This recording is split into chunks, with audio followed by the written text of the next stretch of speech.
கடகராசிக்கு இந்த குரு பயிற்சி அமோகமான காலம்னு சொல்லலாம். நிறைய பேர் ஜென்மகுருன்னு பயப்படுறீங்க. ஆனா அந்த பயம் தேவையில்லை. நிறைய யோகங்கள் கொட்டி கிடக்கு.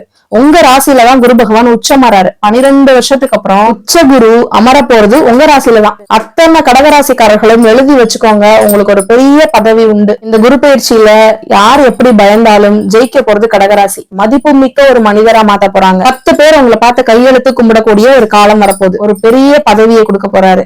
உங்களுக்கு கௌரவத்தை கொடுக்க போறாரு. எல்லா விதமான யோகமும் கடகராசிக்காரர்களுக்கு இந்த குரு பயிற்சியில உண்டு. குரு பலன் வேணும், குரு பலன் வேணும்னா குருவே நீங்க தான் அப்படிங்கிற மாதிரி ஆயிடுச்சு. எத்தனை பேர் குழந்தை இல்லாம ஏங்கிட்டு இருந்தாங்க, அத்தனை பேருக்கும் இந்த டைம்ல குழந்தை கிடைக்க போகுது. எத்தனை கடகராசிக்காரர்களுக்கும் ஒரு அற்புதமான ஒரு அதிர்ஷ்டமான குழந்தை கிடைக்க போகுது. குல தெய்வத்தின் அனுகூலம் உண்டு. 5ஆம் இடம் தான் ஆள் மனசு. இப்போ உங்களுடைய ஆள் மனசுல இருக்க விஷயங்கள் வெளிவரும். நீங்க நினைச்சதை சாதிப்பீங்க. 5ஆம் இடம் பதவி. அதனாலதான் சொன்னேன், உங்களுக்கு பதவி கிடைக்கும். தென்ன கடகராசிக்காரர்களுக்கும் உங்களுடைய குழந்தைகள் ஏதோ ஒரு விதத்துல டாப் பொசிஷனுக்கு வர போறாங்க.